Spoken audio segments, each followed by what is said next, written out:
Привет! Расскажу я вам сегодня про свой прошлый выходной. На этот раз я решил не ездить далеко, а изведать местные моря и горы.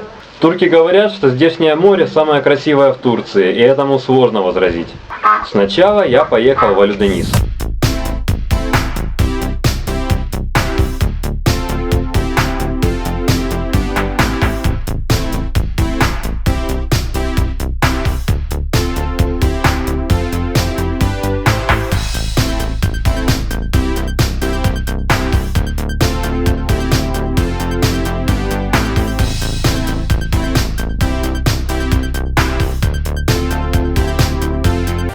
Там переночевал на лежаке на пляже и после этого прошел небольшой участок Ликийской тропы, около 5 километров. Ликийская тропа – это пешеходный маршрут длиной около 510 километров. На этом пути попадается очень много всего интересного, как природные красоты, так и всякие исторические объекты.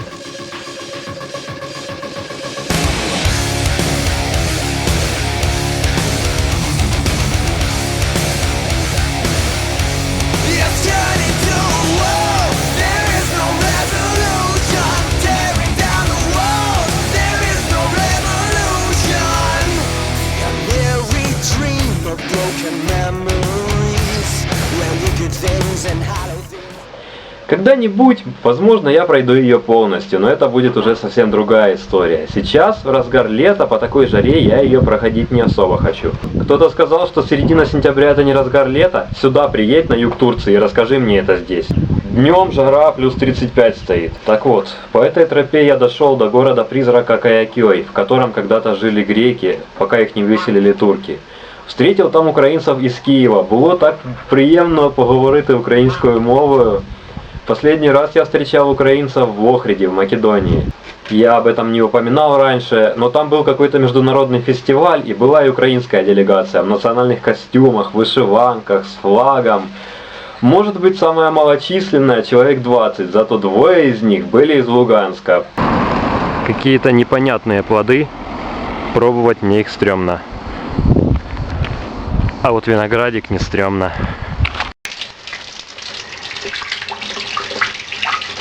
Потом я отправился в долину Бабочек. Это место находится недалеко от Алюдениза, и меня интересовал вопрос, почему на всех форумах написано, что добраться туда можно только по морю из Алюдениза на лодке. Это место находится всего в 1 километре от поселения Фаралья, и оттуда идет тропинка. В чем проблема добраться, непонятно. Но я все понял, когда увидел эту тропинку.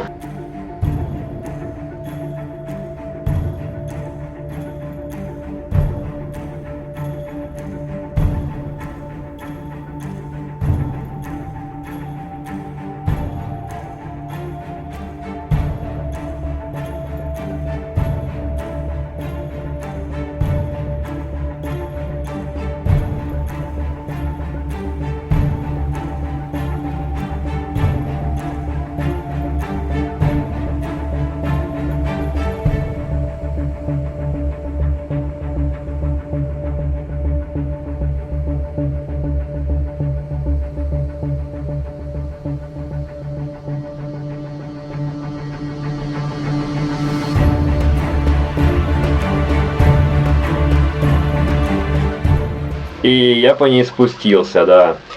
Упал, поцарапал коленку, как в детстве. Чуть не подвернул ногу, но спустился. Тропинка реально опасная. Если упасть в каком-то неподходящем для этого месте, можно, конечно, добраться очень быстро вниз, но при этом переломать себе все что угодно. Вот откуда-то оттуда я прилез. Спустившись наконец-то, я пошел к водопаду. Забраться туда тоже было сложновато, но по сравнению с той тропой это была просто трасса Киев-Чоп. Бабочек, которые дали название этой долине, замечено не было. Кругом один облом. Оттуда я пошел к морю, там очень много людей с палатками, и когда почти дошел до моря, ко мне доклепались какие-то турки и сказали, чтоб я заплатил 5 лир за вход. Я их послал, потому что мало ли кто это такие, я тоже тут могу стоять и собирать со всех деньги за вход. Но они со мной погнались и отвели на ресепшн. Я понял, что все-таки они стоят тут не просто так.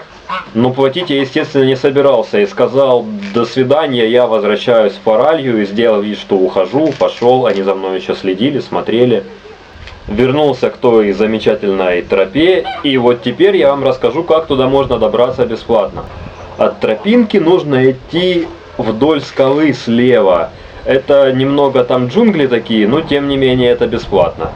Хотя лучше всего просто идти через калитку по главной дороге, как я это делал, но не доходя до ресепшена, свернуть куда-то влево и выйти среди палаток на пляж. Либо просто сказать этим мужикам: какая Фаралья, я тут уже 2 дня отдыхаю.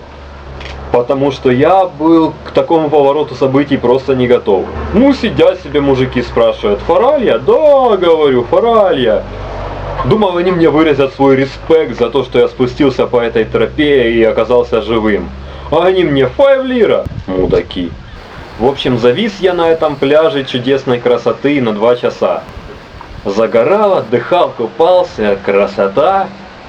Узнал, когда будет лодка Валю-Денис. И теперь, внимание, даже я. Кстати, тут недавно британские ученые проводили исследования, и по их результатам оказалось, что я являюсь самым экономным человеком в мире. Что? Тут мне редактор подсказывает, еще самым честным. Так вот, даже я, самый экономный человек в мире, решил заплатить 10 лир за лодку, чтобы не подниматься по этой тропинке. Это вот, чтобы вы понимали, насколько все серьезно.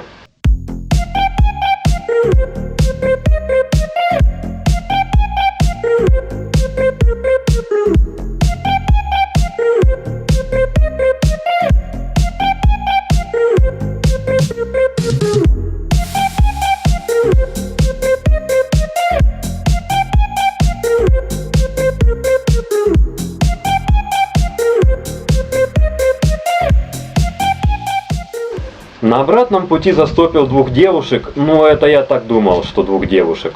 Короче, едем, общаемся о Турции, о путешествиях, и тут та, что за рулем, говорит: а я леди-бой, турецкий леди-бой. Ты знаешь, что это обозначает? Говорю: догадываюсь. Говорит: я была парнем, а теперь я девушка. Я думал, что это просто типа трансвестит, я не знаю, но потом погуглил, и оказалось, что это вроде бы как парень, который перенес операцию по смене пола. Хотя точно я не скажу, я в этой теме не особо разбираюсь, слава богу. Ну или Аллаху, кто тут за главного. И самое интересное, что оно оказалось намного симпатичнее второй полноценной девушки. Просто страшно жить после этого становится. И это я еще до Таиланда не добрался. Благополучно доехал домой стопом и уже подходя к дому понял, что я не припомню, как я ложил свою портативную зарядку в рюкзак на пляже, где я ночевал. Пришел домой, проверил рюкзак и да, нет зарядки. На следующий день утром я поехал туда в надежде найти все-таки свой драгоценный девайс. Прошарился под матрасами всех лежаков, но, к сожалению, так ничего я не нашел. Тогда я решил пойти на ресепшн и спросить там. Hello, sorry, I was here yesterday and I think I left my charger on the sunbed. Maybe somebody found it.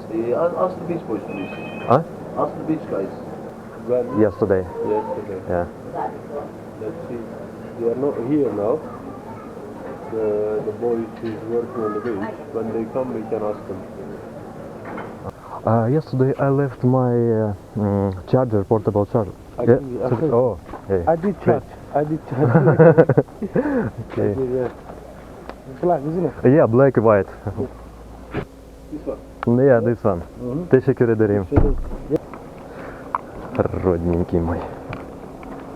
Ну, в общем, слава Богу или Аллаху, я таки вернул его и нашел, потому что это очень важный для меня предмет в моем путешествии. Ну, на этом все. До новых встреч, пока.